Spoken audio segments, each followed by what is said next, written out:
it's all made up, right? It's all just a story that you have to get people to buy into, and hopefully they do. And when they do, the story starts to change and grow, and they tell you what they want. And look, if you think you're going to go in there and steal somebody's property, it's over.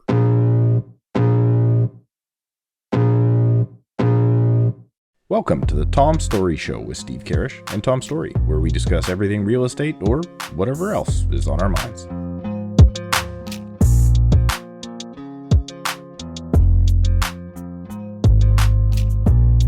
Our recording. All right, do the intro, Daryl, and then we'll jump right into it.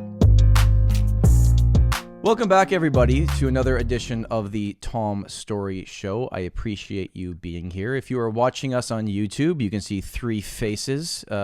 If they are good-looking faces or not, I will leave that up to you. But if you just think one of the three of the faces looks okay, it's bearable, you can actually stare at it, all we ask is that you hit like on this video. And if you haven't already, subscribe. Steve, I think we're approaching 1,700 subscribers now on the podcast channel. I think you're optimistic, Tom. I don't think we're quite there yet, but we're coming close. But we're approaching, is what I said. We're approaching 5,000 as well, right? We're approaching lots of numbers. So if you haven't already, I think the last time I looked, it was like 60% of the people that watch are not subscribed. Daryl, I know you've dealt with this as well on your channel, so we'll get into that. So if you've been enjoying this content, all we ask is subscribing. If you're listening on audio, I hope you are having a wonderful day. Now, into today's guest. Now, this is a repeat guest. That's not something we have said very often. Our second official repeat guest. Our second official. And Nolan Mathias was the other one. So you're in big company. I'm in good company. Look at me. Uh-oh. Darryl Frankfort, also known as the Assembly King. The Assembly King of the GTA, also known as the co-host of the Canadian Real Estate Show, also here on YouTube, has joined us again. Daryl, welcome to the show. Thank you for having me back. What a surprise. Well, is it weird being on a show without TK? Are you feeling okay by yourself? I'm a little bit nervous without TK, I got to admit, but I have been known to do things without him in the past. Mm-hmm. I think I might be able to handle this one, but we'll see. Normally me and Steve have 5 or 6 bullet points that we write down on our notes for the guests, but I didn't want to write down too many for you because I just wanted to talk and kind of see where this goes. So you didn't think I could handle 5 things? No, I think you'd have so much to say that we wouldn't even get to all 5 of them. So I actually want to start from the beginning because I know, so you're the co-host of the Canadian Real Estate Show here on YouTube. You put it on audio as well, and that's growing, very, very substantially, especially recently. You guys are crushing it. So, big thumbs up on that. But let's start at the beginning. Who's Daryl? Why are we talking to each other? You're not a real estate agent. You're a developer. No, definitely not a real estate agent. Although my daughter is now, which is pretty crazy. Wow. Congrats to her. She just finished her Humber license. There'll be 80,001 realtors out there in the GTA right now. So good luck to her. Is she interviewing brokerages at this point? She's going to shortly. Yeah, I think she's going to take a little bit of time off because it was a real grind, that real estate course, and then she'll start hitting the pavement, I guess. Okay, so realtor in the family at least. There will be, the first realtor in the family. I mean, I generally despise realtors. I mean, it's just the truth, right? I mean, this is my position on things. And it's not all realtors, but I just watched my daughter go through a horrendous level of training to get her license. It's really kind of pathetic. And this is the updated level of training. This is the new stuff. This isn't the old stuff. I actually be curious because I didn't take this current course, right? I took the one before. What did you see her go through? I mean, I think the reality is it doesn't much matter the difference between the one you took and the one she's taking. It's just it's horrifying that the country depends so heavily on this market, right? And the people that are selling the stock are just so, not all, okay? I'm overgeneralizing, but 99.5% of the realtors out there really haven't been trained properly to handle this asset, right? Certainly not in a down market. But anyways, I mean, that's not me. Who is Darryl Frankfort was the question. See, this is going to be tough. Keeping me on track is a real, because I make notes for our show too, and it goes all over the place. So who's Darryl Frankfort? I am a real estate developer in Toronto.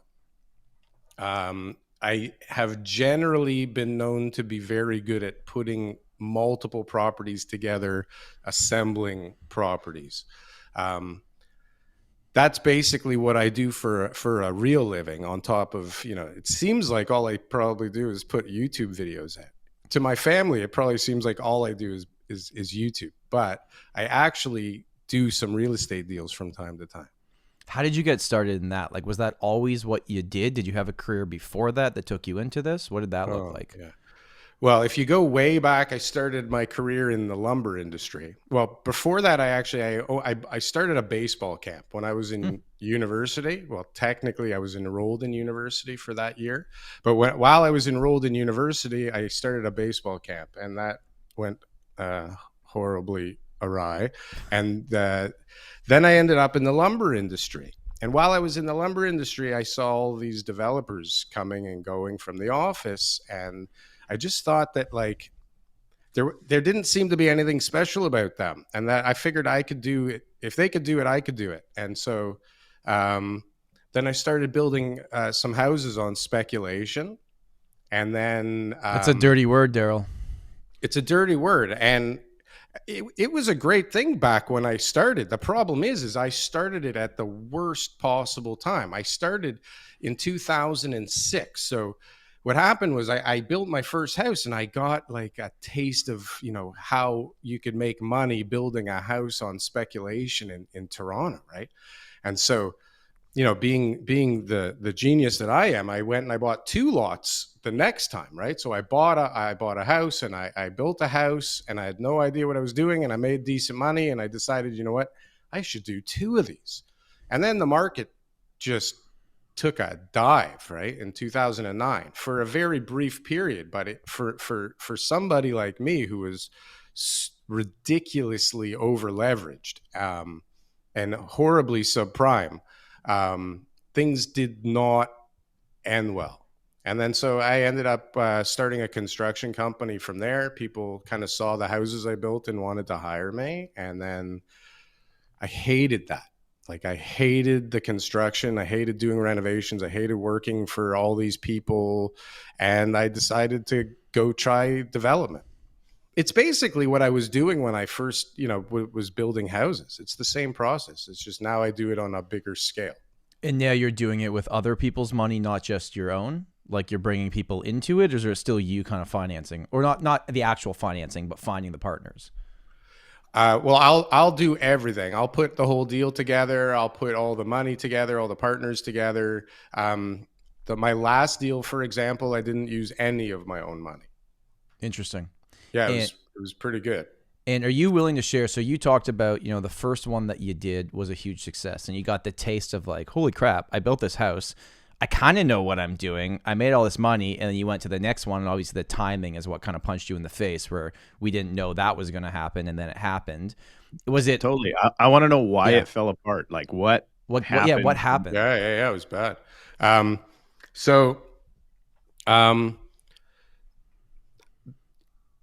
The main reason was I was just over leveraged, and the market turned. So my financing, for example, so I bought 2 houses, and I had maybe $100,000 of my own money. I had borrowed from my mother-in-law. I had borrowed from this person, my father. I borrowed from whoever I could borrow from. I barely had any money, and I bought 2 properties in like a really nice part of Toronto. And I built these giant, beautiful houses, and it just, the timing was bad. All of a sudden, the market just died, and here I am. And because I had no money, and I was in this pond, or this lake with these big fish, because I'm building like $3 million plus houses, right? With no money and really no wherewithal whatsoever. And this is a testament to the market that we are in Canada. Like, a guy like me could just go quit his job, buy a property, go make some money, and then all of a sudden can go buy 2 properties somehow, right? But when you do it like that, and you don't have a regular job bringing in money, like, eventually the financing wants their money back, right? And so the deal I had, which was amazing at the time, was that I didn't have to pay any interest until the houses were sold.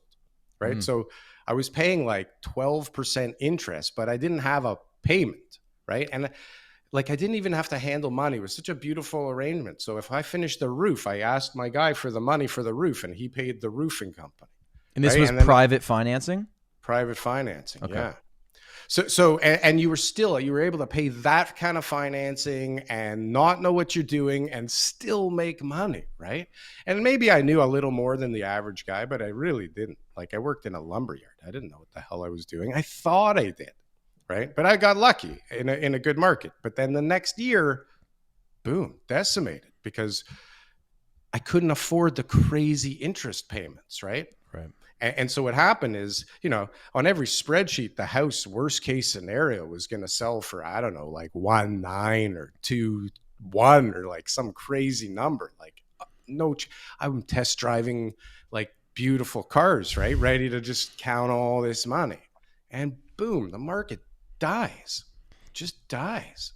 When it died, were you at the point that these homes were complete and on the market trying to be sold? Is that when it happened? It was just the worst possible timing it could have happened for you? I wish that was the case, but like we didn't really, there wasn't really much of internet back then. Like this is 2000 and I guess 7, 8, like the US was going through crisis. Yeah. And like, I remember like I'm driving, listening to AM 680, like the news channel, right? Like wondering what's going on in the market.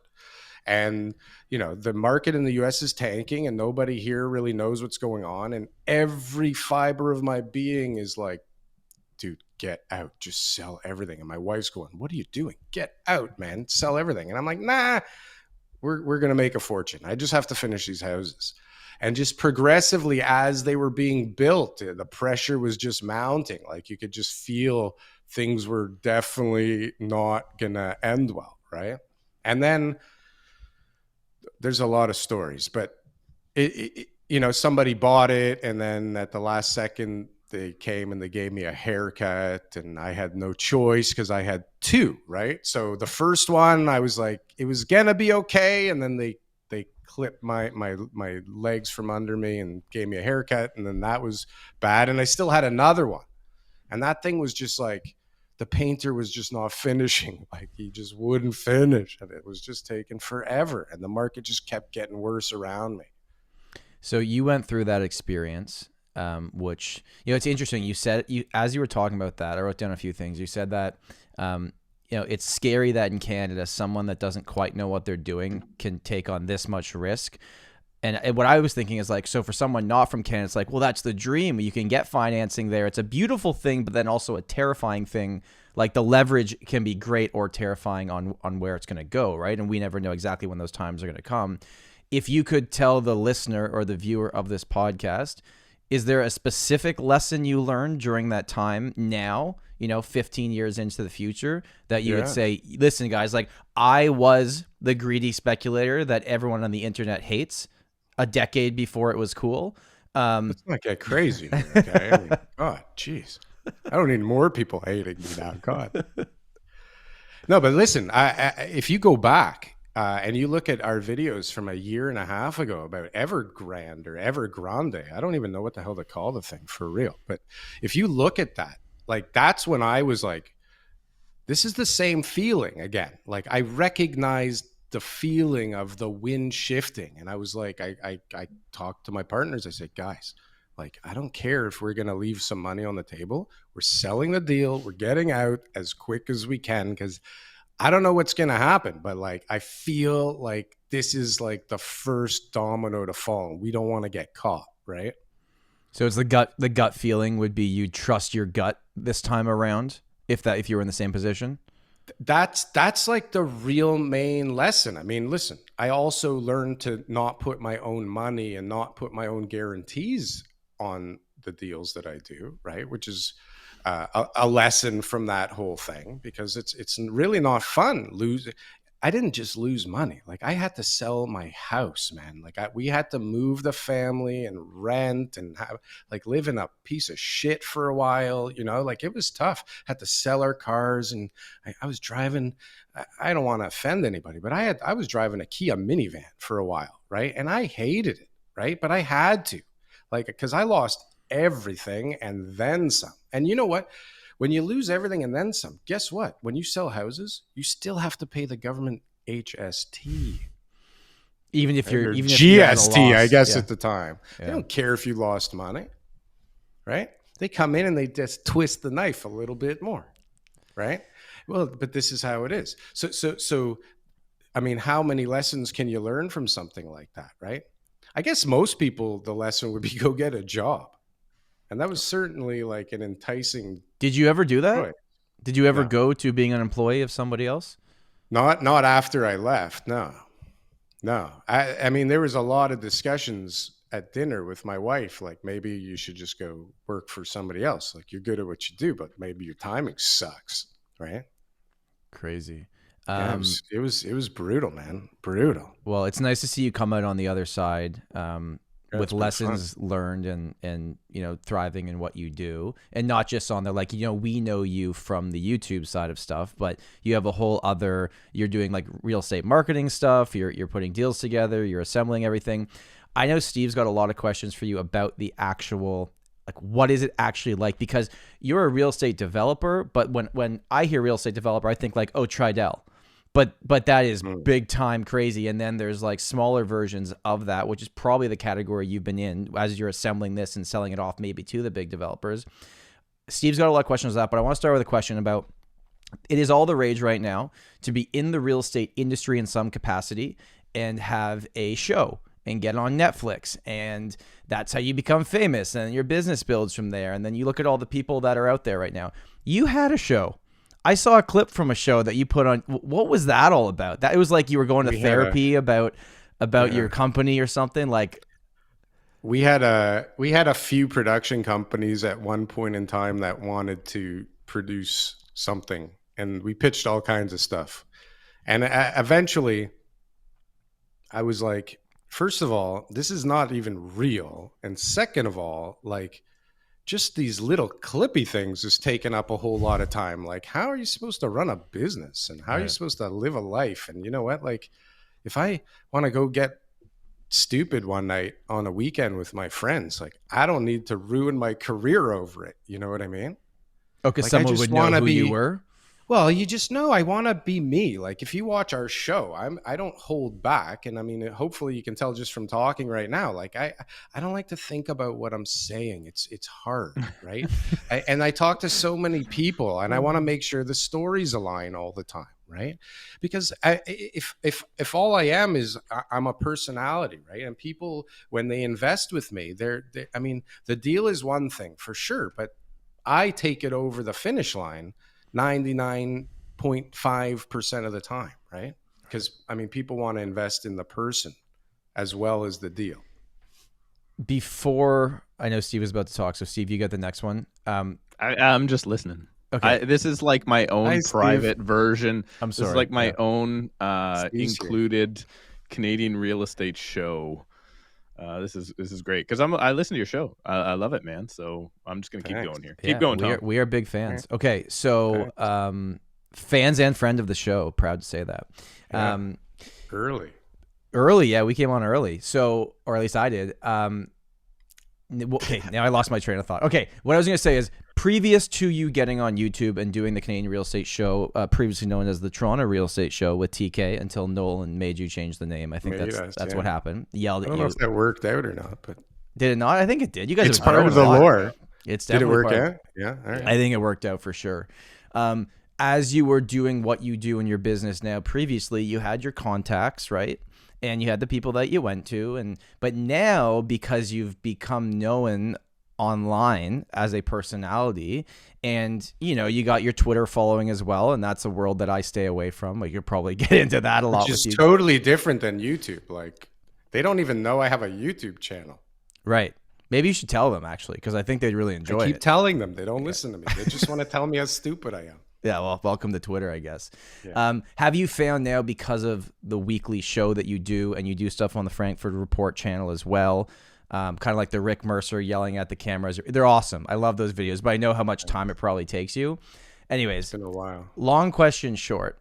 Now that people know who you are getting people reaching out because of YouTube saying, Daryl, I want in on the next project that you're doing? And then how do you vet those people to make sure they're actually legit? This episode of the Tom Storey Show is brought to you by the Storey team at LePage Signature in Toronto, Ontario. The Storey team focuses on satisfying all of their clients' wants and needs when either buying or selling real estate in the GTA. But don't take my word for it. They have way over 100 5-star reviews on Google from clients singing their praises after amazing home purchases and sales. From downtown Toronto condos to semis to detached homes, whatever your needs, Tom and his team promise to provide an educated, honest, and transparent approach to helping all of their clients achieve their financial and personal goals through real estate. So there is no need to search bus benches or newspaper ads anymore to find the right agent for you. Just visit www.storeyteam.ca to book a call with the Storey team today. That's STOREYTEAM.ca. That's storeyteam.ca. This communication is not intended to cause or induce breach of any existing agency agreement. I've had people offer, but I haven't accepted anybody's offer so far. I have met wonderful people through Twitter that could potentially, I suppose, lead to somebody working in with me or financing a deal. I've had people come to me with land potential, like land opportunities. I try not to use it though to really sell my stuff, right? Like it was just supposed to be a couple of guys talking during the pandemic, like with nothing to do. It was just something we were doing already, right? And then we just decided we should record it because I don't know why, actually. Has your mindset changed on that? Are you thinking like, okay, we've built an audience now? I know you guys run a few ads with Landlord and things like that, but I remember even the first time I was a guest, at the end of it, I was like, why are you guys doing this? Like, what's the goal here? And you're like, nothing. We just like it. Has that changed? Or are you sticking with that format? Are you going to try and turn it into something else or monetize it slightly? I think we always knew like eventually it would lead to things. And I know for TK, he's getting clientele. He's probably sold a thing or two. I'm sure he's going to sell more as time goes on through it. I know that there's opportunities there for us at some point. I mean, eventually all we do is talk once a week for 3 years and there's people watching, right? And so opportunities will come and opportunities will go. And I think if we just stay true to like just having honest conversations and saying what's on our mind and not holding back because we're trying to sell something, will work at some point, right? So for now, it's just a bunch of fun. It keeps us busy. For me, more than anything, it just keeps me really in tune with the market and what people are doing. A lot of the people that I follow are younger, so it keeps me kind of in tune with what the younger people are thinking, what they're up to. And I'm lazy, so for me, it's just kind of like something to do that distracts me from life. Doesn't it push you, Daryl, to the more negative side of things, though? I tend to head that way naturally, anyways. Yeah. So, yeah. I think it's like anything. It's like it's a law of attraction. I mean, if I'm out there looking for positive videos, I'm going to find them. And if I look for doom and gloom and crazy videos, I'm going to find them. But I always err on the side of caution because I've felt that pain in the past, right? Recently somebody even said to me, I like the idea of working with you because you've been hurt before, right? Mm-hmm. You're not like this willy-nilly, like the guy I was before was like, there was no possibility that things could go awry. It wasn't an option. You understand? Like it was only that they didn't go quite according to plan was the only bad option back in 2008, 2009. But now, because of experience, I know. Look, Tom, you're way younger than me. Like you hear about it, right? Yeah. But you never felt it. And the like little ones you felt, no, and God forbid. I mean, hopefully, most people can stay sheltered from that. And most people don't take those big crazy risks. Like these are like one-off stories, right? You see tons of guys make it out alive, right? People with a different financing situation or a partner rather than a financier, would have made it out alive or differently. Like, I'm alive, right? It was just a fucking grind to get back to like what I was used to. How long did it take you to get back to what you're used to after that happened? To what I was used to, or to where I was happy again? I would say happy. Yeah, happy. It didn't take long to get like happy again, because all of a sudden, like one day I'm talking to a realtor, a commercial broker, and just a guy I used to do business with. And he's like, I was sitting at hockey, and this guy is looking for a general contractor. So I hope you don't mind, but I suggested you. And I was like, okay, but I'm not a general contractor, right? Like, I've only built 3 houses. Anyways, so I went and I met the people, and I was like, you know what? Fuck, I need money. Like, I better be a general contractor, right? And so I was like, I don't even know how to quote this. I don't know what to do. I went there with like 4 different contracts in my briefcase, depending on which way the conversation was going. I had like, you know, I didn't know what to do. I had never done it before. I couldn't even price it. Like, I could barely price my own. And so anyways, so then all of a sudden I'm a general contractor, and then the money's good pretty quickly, right? The money's okay. So financially I was in a decent position again. But then, you know, I had to pay a lot of people back, and I had to pay a lot of stuff back. And it took, I'd say a good 6-7 years before I was like comfortable again. Wow. Well, I'm glad you're comfortable again and doing well now, going through that experience. One thing I wanted to bring up, and Steve kind of mentioned it before, is like the negativity of the online world, right? Oh, and right. That was the question. Sorry. And no. But so I actually just, I just ran a poll on my channel, and I asked, I said, for everyone that wants to see the rates keep going up, right? I'm curious, what's your current situation? Okay. Sure. And essentially there was 4 options. It was, I own my house free and clear. There was, I have a fixed rate mortgage. There was, I have a variable rate mortgage. Or number 4, I am currently renting. 43% of the response was currently renting. So of course they want to see the rates go up so that for them prices can come down, even though on an actual monthly payment basis, they might not be excited as they think. There are opportunities here. Right. So most people want things to fail if it will benefit them. Right. And I'm not even saying that's a bad thing. That's human nature, right? You always kind of look out for yourself first and your family, and then you figure everything else out. Interestingly enough, of that poll, it was basically 81. If I was going to make this a headline, 81% of people who want rates to continue to go up are not currently being impacted by rates going up. Like, it's not making their life worse, right? So do you feel that most of the negativity that we're seeing are the people that just want it to fail for their own benefit? And again, I'm not saying that's a bad thing. Versus there's a lot of positivity, but they're just not the ones leaving comments because they go on with their day. Is there something in that? When you realize for sure that like positive comments don't really happen naturally, and that like, I mean, if you look at the views versus negative comments, right, it's like a fraction, and they don't have faces, and they don't really have names. But I mean, I can understand how people could want things to fall apart so that they could come back together in a better way, because it is really fucked. Can I say that on this show? Well, yeah, we're not now that editing we're this. past the first 5 minutes and we won't lose monetization. Is that a thing? Yeah. Okay. Yeah. Sorry. Yeah. But like, things are really messed up. So, I mean, I could see why, I mean, I look at my daughter who's ready to move out, and I see her options right now. And, I mean, it's pretty sad. I mean, how did we get here? Why is it that Canada is so dependent on the nest egg being purely the property that you've owned, and that's your retirement? You see what's going on in Paris? People are literally rioting because they brought up the age of, and we're like, they just get pensions. They're just guaranteed. Now that's gonna be an issue in their system, but we pretend like we're not like one of these Middle East countries that has been invaded by the United States and, you know, gets to run their country.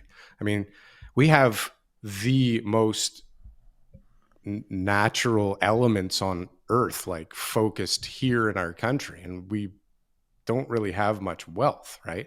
Like, all of it is being siphoned down to the states at like fixed amounts, right? Like we send our oil there to get refined to send it back here. Like there's all kinds of stupid shit why we don't have wealth, and we have to, I mean, we have all this stuff, but we need something to make money off of, right? So in comes real estate, I guess. I don't know why it became real estate, but I mean, if you look back at how banking works and money works and lending works, I mean, what an awesome opportunity, right? Because it's fixed. So if you lose, I mean, you still have something, right? And I mean, everybody's willing to lend against it. This is a beautiful thing, right? We can generate all kinds of extra money. But anybody that knows how banking works, I mean, how can you not see that this is not the end result? I mean, you can't not keep just printing more and more money. So things have to progressively get more and more and more. That's the culture. That's the society. That's the only way the machine doesn't break, is when it's getting bigger and bigger. So like, I mean, if you look at a condo building, for example, I mean, you can't even build one until all kinds of people that really aren't interested in buying them buy them. Right. Right. So, I mean, how does that not mess up the whole system right there? Like, it's just built on a stupid basis right there. Right. You can't build unless 70% of the people that probably won't even live in this thing, because who can wait 5 to 7 to 10 years to move into something? You know, these have to get sold. So what happens? People find a way to get their money. They find a way to sell. And so it just breeds all kinds of crazy corruption. When the sole incentive for the entire market that runs the country is commission, right? How can the values not get pushed up? And then when you're gonna have a lot of pushback here, man, on that. I don't care. What the hell do I care if I get pushed back? But don't you think, Daryl, that we want more of our that's clients to be true. able to afford real estate? It's true. It's true. But hold on a sec. Add on to the fact that you're allowed to invest. You're allowed to own more than one property. So all these people that make money, I mean, what else would they invest in? What are your other options? If you don't want to do stocks, like if you're not a crazy gambler, You start a business. That's the only real option. But right? that's start a business, but you can't even borrow Daryl. money to start a business in Canada. Not at the same as you can on the real estate It's side. Yeah. impossible. Yeah.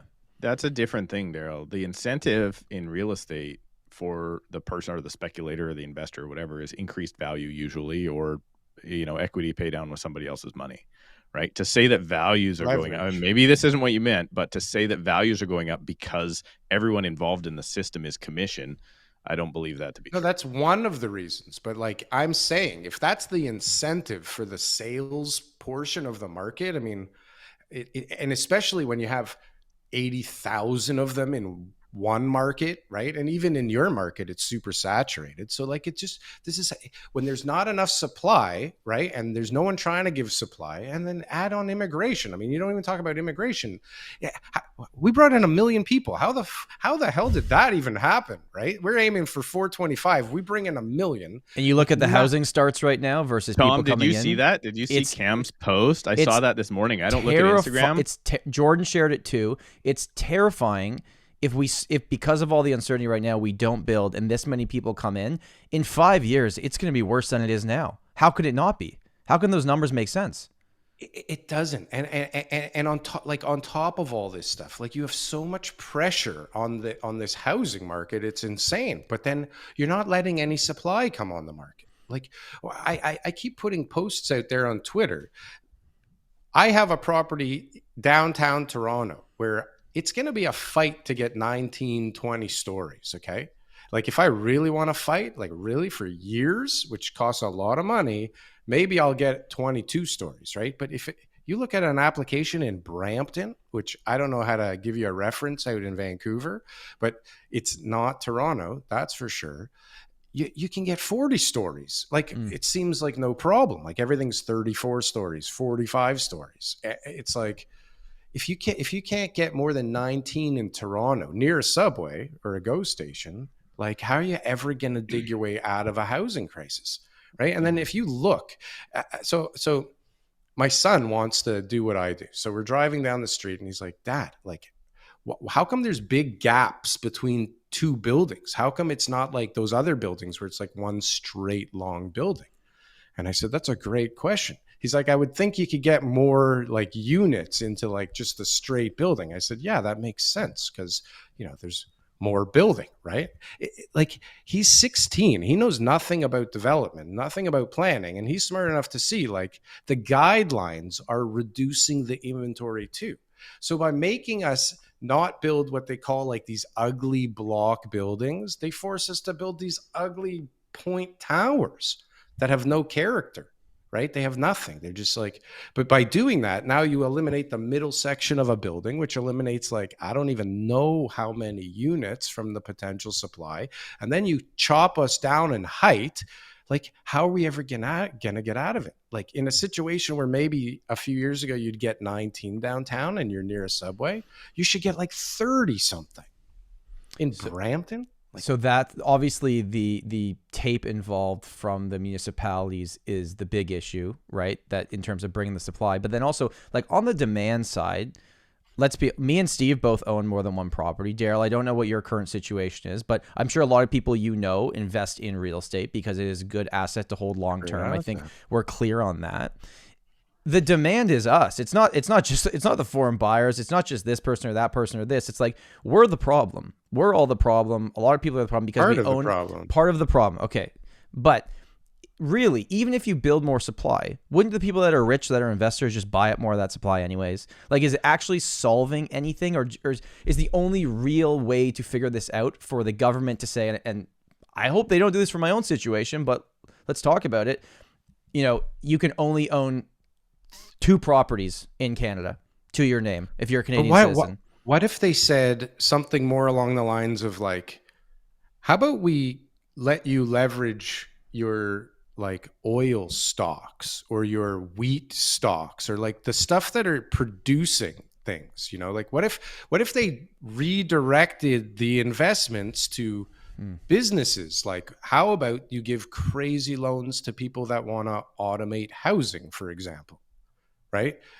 Like, why don't we do or automate or mine for the minerals necessary to do all these EVs or whatever the hell they want to do?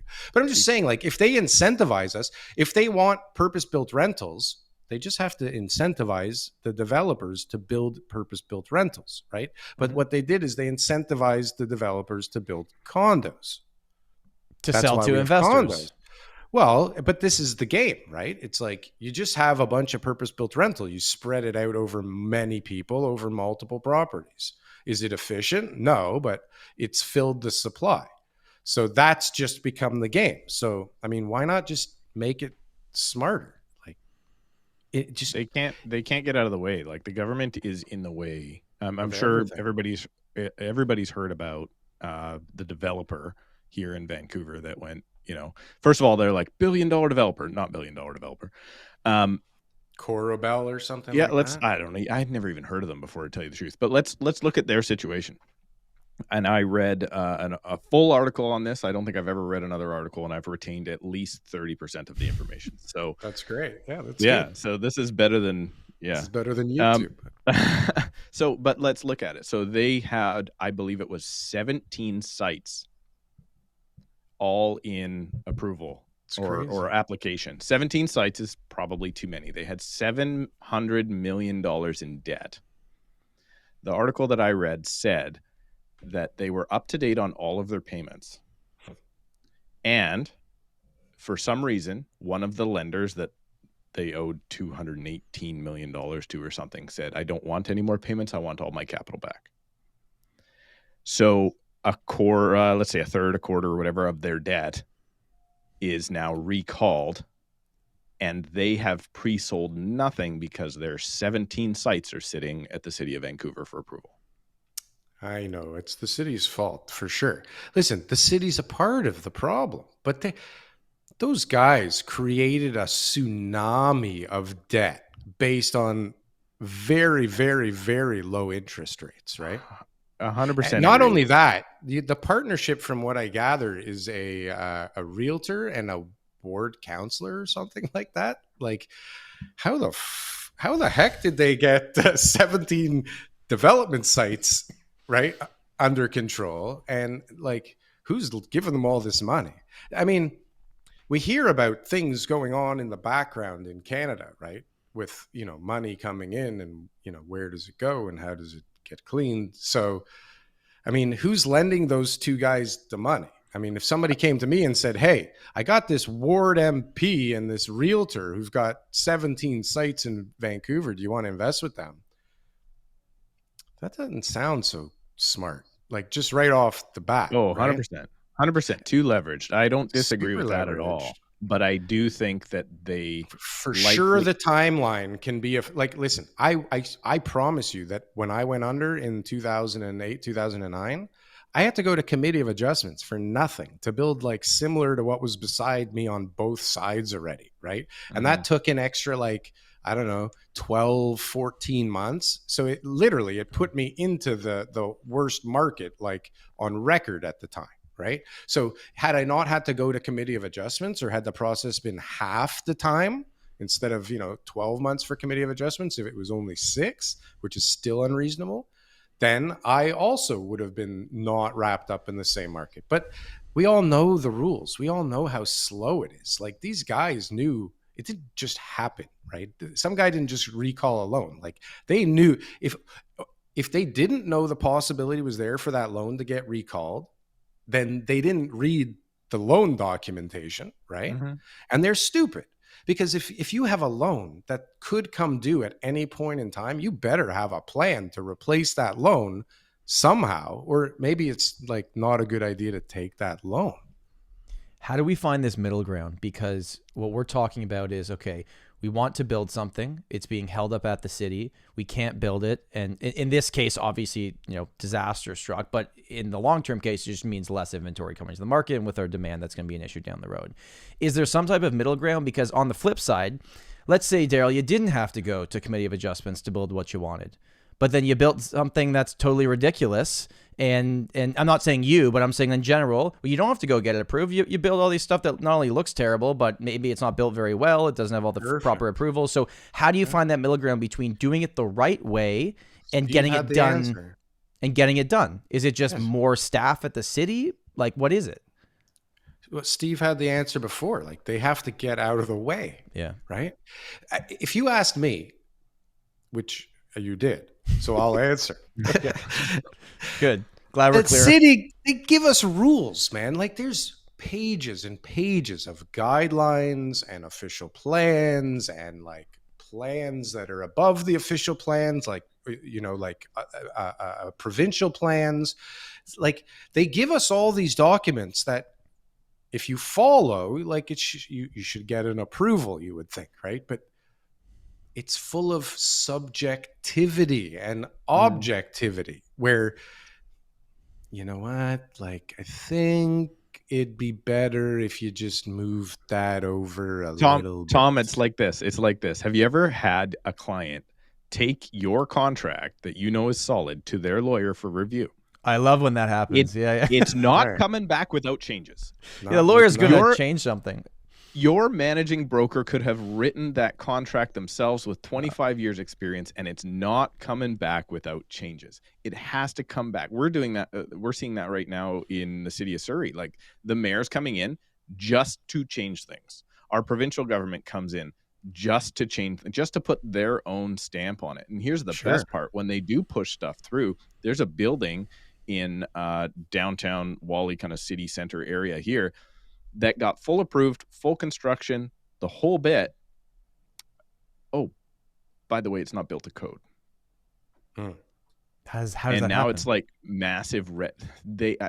I guess what they did, it sounds like, is they built to the like 2007 code instead of like the 2014 code. Okay. And then now it's like this, and it's like, is that any worse code? No, but now they've done this thing, and here's how they found it. This is the rumor mill anyway. If you are on that strata board, do not sue me. The rumor mill is then the developer took his drawings or her drawings to someone else and said, hey, I'll sell you the same building. Here's the drawings. Here's everything. And when that buyer's engineers looked over the plans, they're like, this is not to code. And so they're missing all this metal, or they're missing all this update. So even in the slow process we still have crap being built not to code. This episode of the Tom Storey Show is brought to you by Karrasch Real Properties. That's right, my co-host Steve runs an amazing real estate team in the Fraser Valley. If you're someone looking to get more insight of what's going on in the Fraser Valley real estate market, I would highly recommend reaching out to Steve and his team. They're going to tell you what you actually need to hear, and they're going to exceed your expectations all the way throughout the transaction. I've met Steve and his entire team in person, and they're all people that are really, really passionate about what they do. And a lot of their business comes from repeat and referrals, so it's no surprise that they've continued to be in the top 1% of the Fraser Valley Real Estate Board for many, many years. They service Cloverdale, the Fraser Valley, and Surrey, and they know what they are doing. But don't just take my word for it. They have over 95-star Google reviews online. If you're looking for good advice that's not salesy with real people delivering really great results, I would highly recommend reaching out to Steve and his team. You can find them online at krproperties.ca, or in the show notes. You can go in there and you can book a call directly with Steve or someone on his team at a time that works best for you. If you're looking to buy, sell, or invest in the Fraser Valley, Cloverdale, or Surrey, I highly recommend Karrasch Real Properties. And now, back to the show. Okay, so built to code is one thing, and saleable in the marketplace is different. Sure. One should probably lead to another or influence the other, but okay, definitely there needs to be oversight with regards to the way things are built. No doubt about that. The ones we have now, were they sufficient 20 years ago? Are they better now? Who the hell knows? Definitely costs way more to follow the new ones, okay?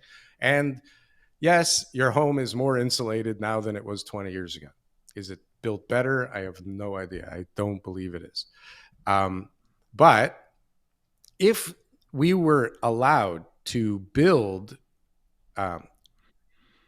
aesthetically or spatially what we wanted to within a certain set of parameters, the market is going to dictate whether it sells or not, whether it does well, whether it does poorly, right? If you build a piece of crap, I mean, yeah, people will still buy it, but it's not hard to tell like that a unit is really way too long and narrow, right? So like if you know what you're doing, you don't just design as much square footage as you can put on a property, right? You have to design something that sells, and it has to be able to be built efficiently, right? Cost effectively, right? So you really want to, like, a lot of times you don't even get to decide what the building looks like at all, because you just have to stay this far away from here, this far away from here, step it back here, and then like that, there's your building. Right? Because as soon as you add architectural detail to it, you lose square footage, which means you lose revenue, which means you lose profitability. And then the deal doesn't pencil, or no one invests in you again because you suck. And is there no appetite, Daryl, at all for something that is just affordable? Like, for instance, has anything been built in the last 15 years without stone countertops? Without them? Yeah, tons of stuff has that stuff that looks like stone countertops and has laminate floors. Sure, but I mean, what difference does that make? Like that doesn't even matter. On an overall project, if you're doing 400 units, you would assume scaling down the finishings and maybe going to 8-foot ceilings instead of 9 is going to make your project a little bit more affordable.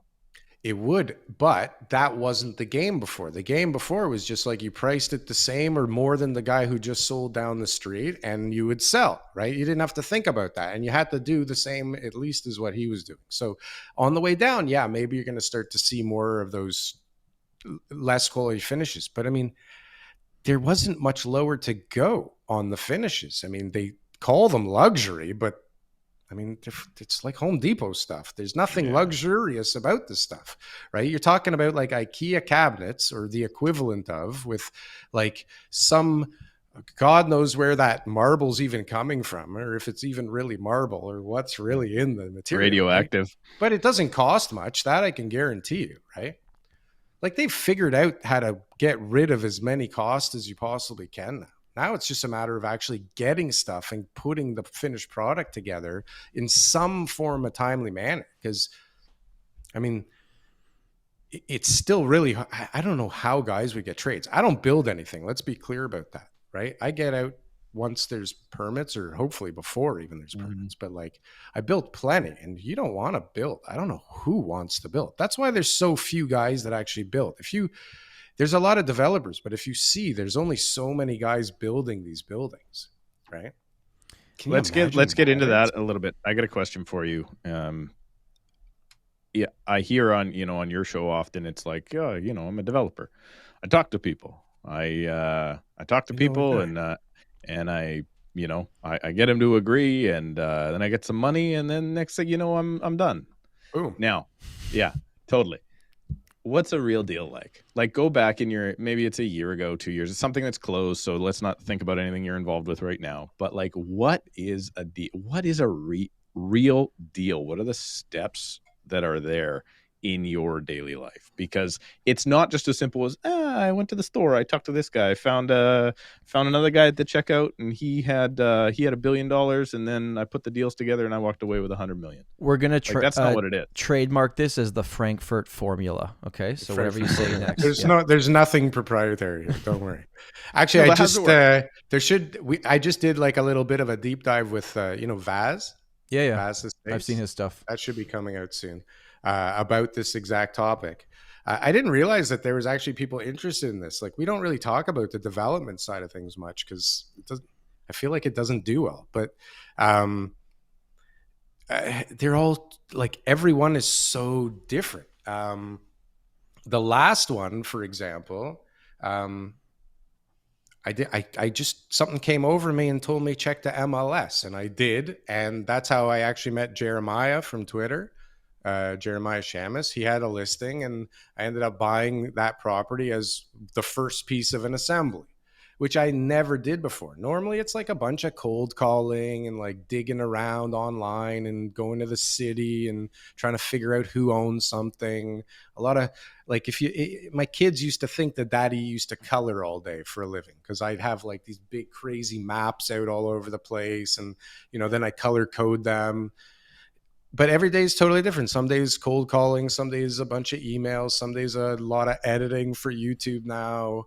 I have another business that does the marketing, like the digital renderings and virtual reality and like animations and stuff. So that keeps me busy sometimes. But like with regards to a deal, the one I'm working on now, for example, we were cold calling some people, and then I just happened to be in an ex-partner's or an old partner's office, and he's like, "Oh, I'm working on that deal too. Why don't we work on it together?" I was like, "Okay." So he gave me a guy's phone number, and then he disappeared, and I ended up putting the whole deal together with just, I get one contact, and sometimes, it works out to pay somebody that owns one of the properties to help you get everybody else on side. But it's just let's say this. Daryl's looking at his maps, and he finds, I don't know, 4 single family homes that are together, or 5 or 10 or 20 or whatever. Yeah. And you go, you know what? I think that can be something. I think that can be something bigger, I know. high this rise. Is the difference. This is what I try and tell people, is you have to know what you can do there first, right?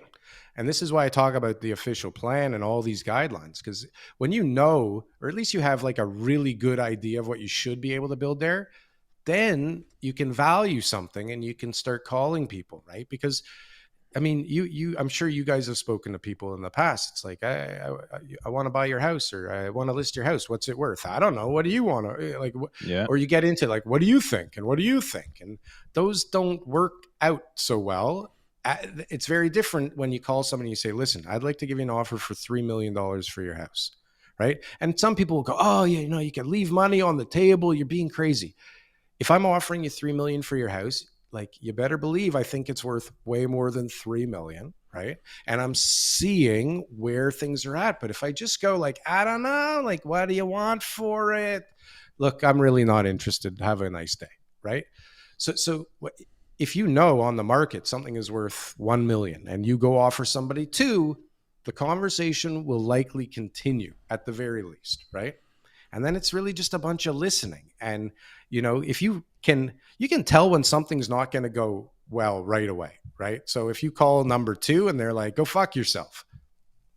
Well, I'll probably call back one more time at least, right? But then after the next, like, I'm not interested for sure, then I'm out, right? And then you just leave it alone. But if you're getting people that are interested and you're getting traction, you just keep. So you're not buying house number 1 though already before talking to house number 2. You're tying up house number 1 conditional upon.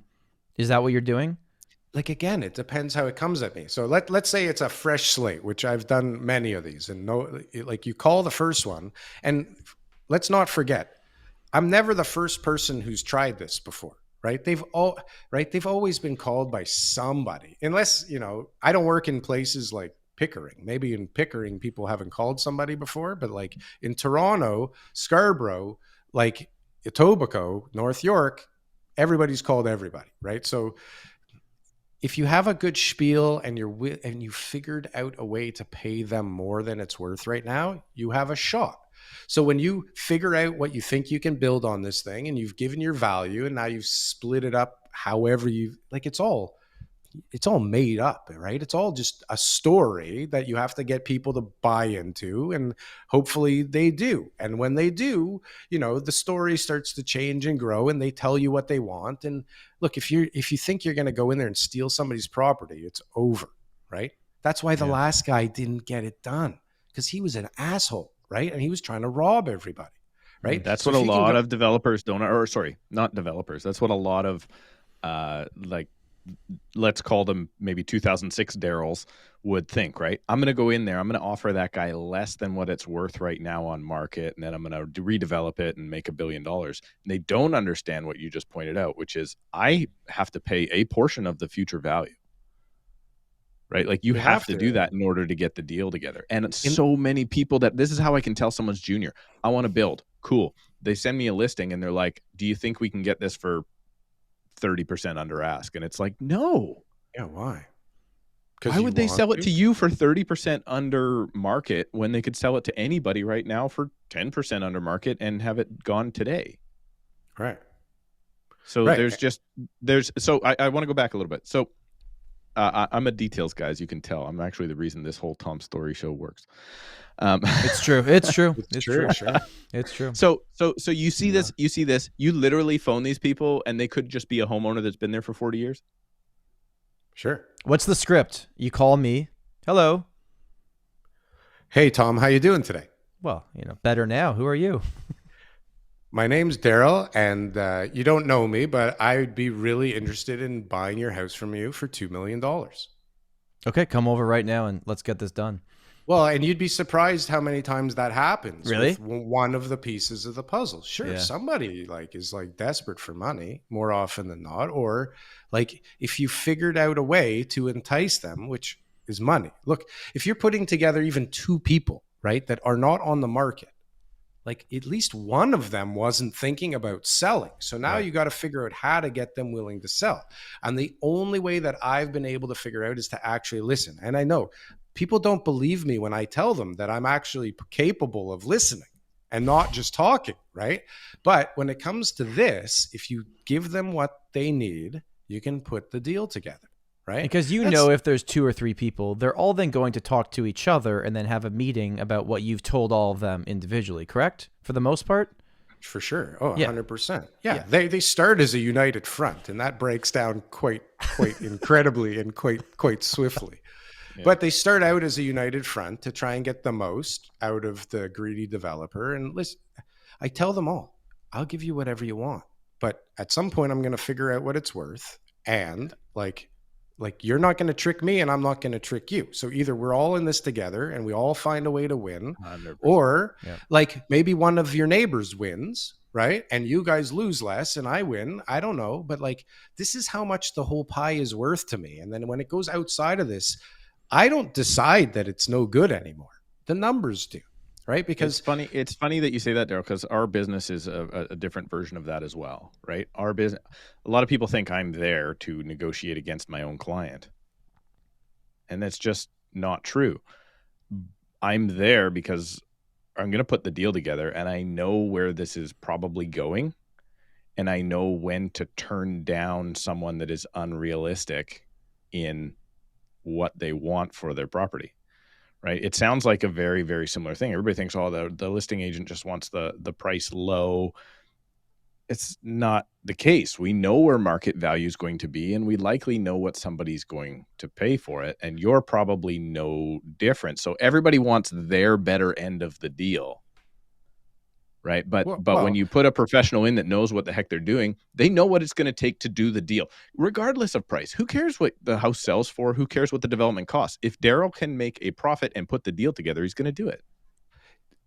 And Daryl has different criterion than other people, right? Like Daryl doesn't have a whole floor of a downtown office building to constantly feed, right? Like, yeah, it's just me, right?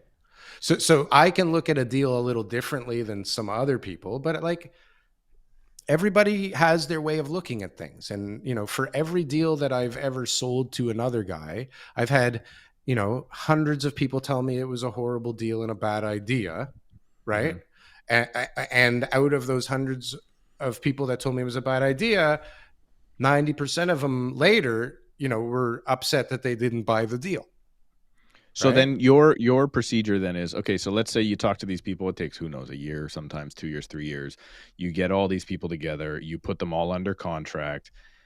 Do you then complete, or do you then have them under contract for 3 or 4 years and then package that off to someone else? Sometimes, yeah. I've definitely done many assignments, some really amazing ones. Those can be really interesting. They're not as easy though as actually closing and selling, right? Because when you're not a broker, there's a lot of ways to get hurt and screwed, because these are some pretty vicious, serious players in this industry, right? Like these are some pretty big guns and they know some tricks. So like a realtor can get a listing, they can control a deal, right? Some guy, and there's lots of them that just go out there and say, hey, I got this deal. Like, you're going to give me 50 grand or 150 grand because I found the deal, like a finder's fee, right? That guy's fee generally disintegrates pretty quickly, or at least by the time things close and it's time to pay him up, right? Because that guy didn't have any control of the deal. But if you actually buy it and you close it, now, you know, you control the deal. It's tying up a deal and just flipping the paper is not an easy thing. Like if the next guy, maybe it's an easy thing, but when you do all the work that a guy like me does before to put this thing together, and you bring in somebody else and you give them your power, because the power is in that due diligence period where you have control of the deal and you can figure out what's what, right? Especially if you're trying to assign it to somebody, that's your window.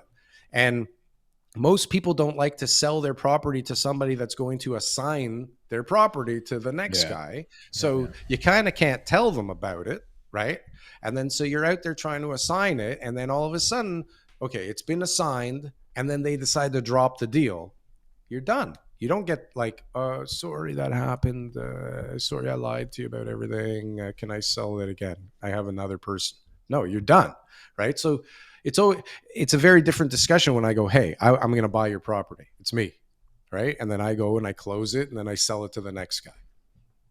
Easier to do it that way, it sounds like. More money too, because now you've put an assembly together that forces some value, and maybe you put in an application or even got the permits that pushes a bunch of value too. Well, because you're taking on a bit more risk. You're taking on a bit more risk by closing on it, whether it's your money or getting it from other people. It's still risk. It's money, right? Ton of risk. Yeah. Listen, not putting in your own money is no better. Okay. It's better financially, but it's scarier because now unless you have no money. Unless you don't give a shit. And like, there's a lot of people that they just will take people's money and they don't give a shit what happens.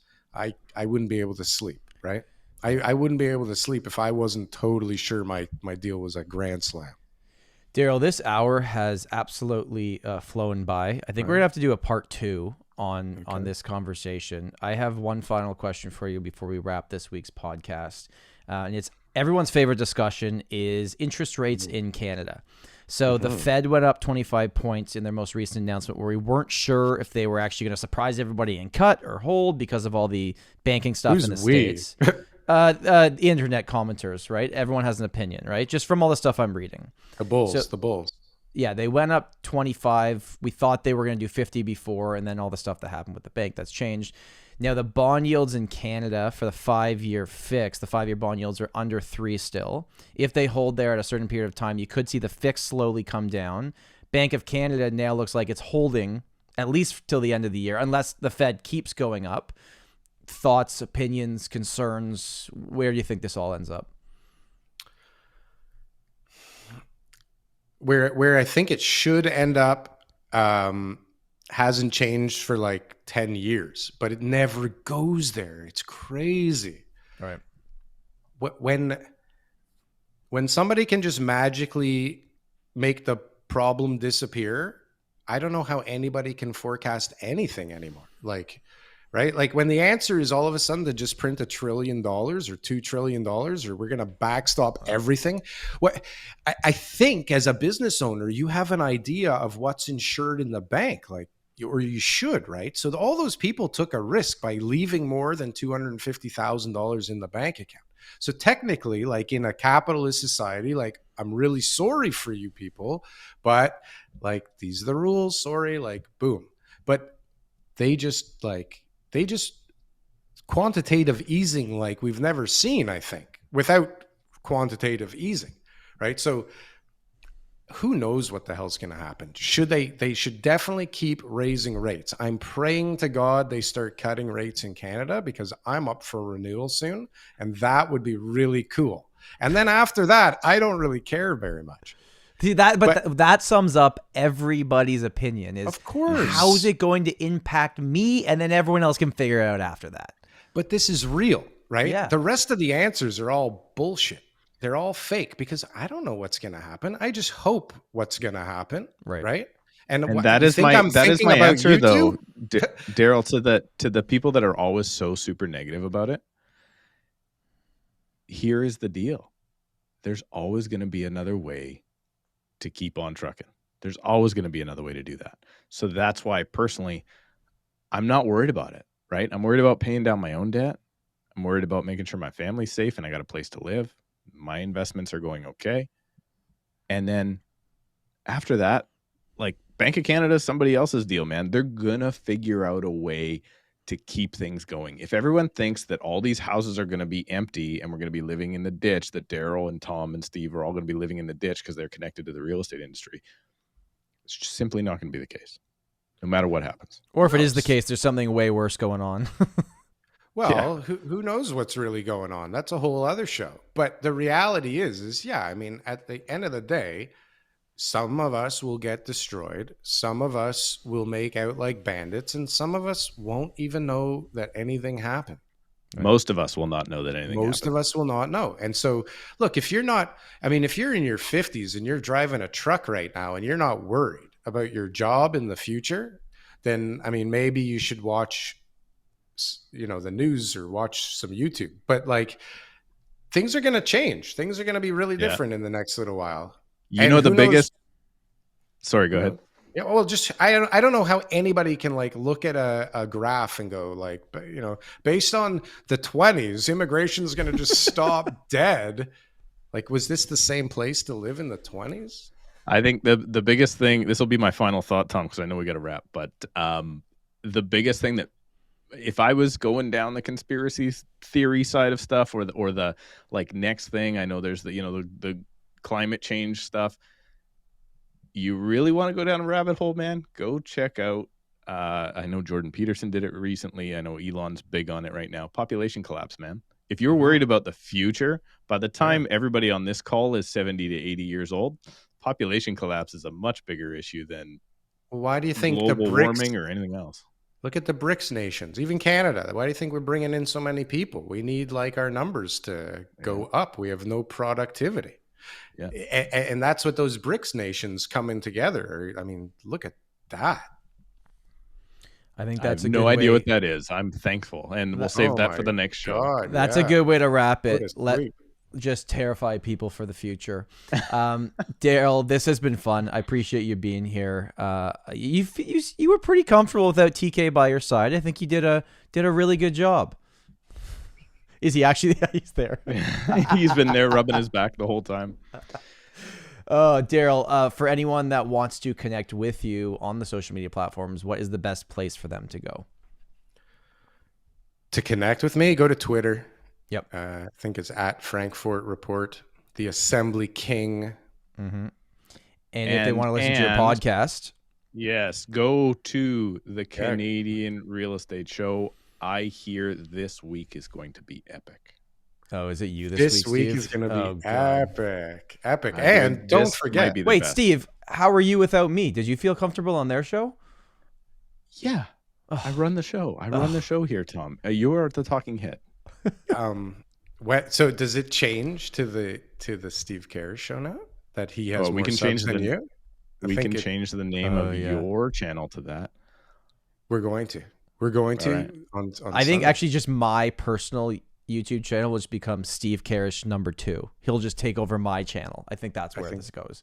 I think that's a great idea. Don't forget to check out the Canadian Real Estate Show Clips channel also. If you have ADD and you're like me and you can only take me in limited doses, check it out. I love it. Thank you, everyone, for watching and listening. Daryl, last thought? No, thank you. No, thank you. Okay. No All comment. right. I've said enough. We'll see everybody next Sunday. By the way, our show comes out Sunday mornings, 9 a.m. Eastern Standard Time, and Daryl's show comes out on Sundays at about 4 p.m. Eastern Standard Time. So you got Tom Storey Show in the morning, Canadian Real Estate Show in the afternoon, and your Sunday is covered. Thank you for listening. Thank you for watching. Have an amazing day, and we will see you next week. Bye. Awesome. Thanks, Daryl.